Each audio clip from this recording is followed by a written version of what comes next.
Tout d'abord, permettez-moi d'adresser à chacune et à chacun d'entre vous mes plus sincères salutations. J'aimerais vous remercier de vos présences, nombreux ce soir malgré le temps. Vous remercier de venir soutenir les candidats et les candidats de la liste numéro 1 et numéro 8. Nous avons besoin de votre soutien et il est important. Parce que nous débutons ce soir la dernière ligne droite de la campagne électorale, mais cette campagne s'annonce très difficile pour notre parti. C'est au 1er mars 2010 que j'ai eu l'honneur d'entrer en fonction au Palais fédéral en remplacement de M. Maurice Chevrier.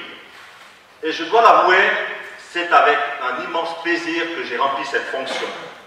C'est d'ailleurs la raison pour laquelle je me trouve ici ce soir devant vous, pour demander à nouveau votre soutien et votre confiance. Effectivement, je souhaite continuer mon engagement au service de la population valaisanne. J'aimerais vous entretenir de deux sujets. Un d'actualité, vous donner ma position quant au problème du Francfort, et un message plus politique. Mesdames et messieurs, nous sommes certainement à l'aube d'une crise économique aiguë. D'ailleurs, certains pays du sud de l'Europe, tels que le Portugal, l'Espagne et la Grèce, ont déjà les deux pieds dedans.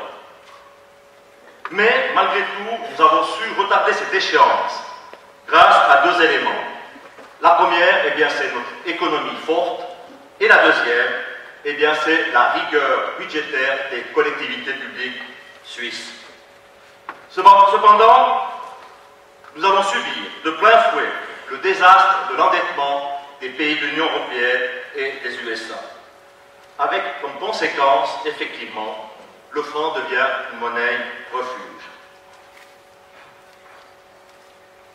Nous devons absolument tirer les conséquences de ce désastre, parce que ce sont nos industries d'exportation ainsi que notre tourisme qui va se retrouver en difficulté.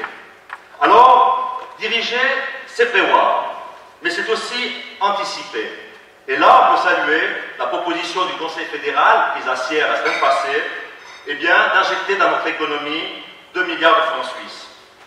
Je me réjouis déjà de me retrouver en septembre, lors de notre session, pour débattre et prendre des positions quant aux mesures d'utilisation de ces 2 milliards. J'ai quelques pistes, notamment pour le soutien de tourisme. Je suis très favorable, je vous le dis ici clairement, à la baisse de la TVA pour l'hôtellerie et la restauration. C'est une mesure simple, concrète et qui peut être prise de manière immédiate.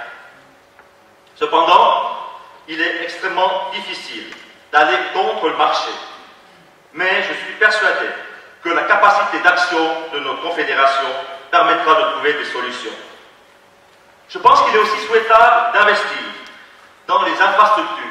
Il s'agit là d'investissements durables. Et pourquoi pas, Monsieur le conseiller d'État, président du gouvernement, pourquoi pas anticiper le deuxième tube du Luxembourg.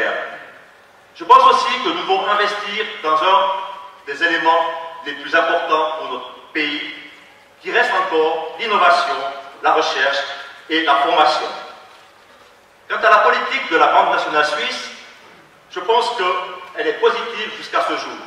Cependant, nous ne pourrons pas injecter des dizaines et des dizaines de milliards de francs encore longtemps. Je prends l'exemple de la baie du Havre. Finalement, nous essayons de la remplir alors même que le bouchon a été retiré. Là, mesdames et messieurs, avant de conclure, j'aimerais vous livrer un petit message politique. Depuis mars 2010, je vis ce qu'on appelle la bipolarisation, ici en Suisse. Il ne s'agit pas d'un mythe. Nous avons effectivement une droite de plus en plus dure qui prône l'isolement de notre pays, alors même que nous nous trouvons au milieu d'Europe et que nos principaux partenaires sont les pays de l'Union européenne. Et puis, à gauche, nous avons encore des gens qui croient que la politique du Yaka est un système politique fiable. Vous savez très bien qu'avec cette politique, c'est la faillite du système. Nous n'avons plus de consensus. Et ça, mes collègues du Parlement pourront vous le confirmer. Soit une fois, le PDC vote avec des idées de droite, soit une fois avec des idées de gauche. Cependant, si ce consensus n'existe pas, eh bien, c'est la fin de l'équilibre politique en Suisse. C'est la raison pour laquelle, mesdames et messieurs, je vous encourage vraiment à vous engager dans cette campagne pour le centre, pour le Parti démocrate chrétien, qui est certainement l'un des seuls partis capables de consensus et de trouver des solutions raisonnables pour le bien-être de notre population. Voilà, mesdames et messieurs, je vous remercie de votre attention. Je vous remercie du soutien que vous allez apporter à la liste numéro 1 et à la liste numéro 8. Et j'espère pouvoir fêter cette victoire le soir du 23 octobre. Merci de votre attention et bonne soirée.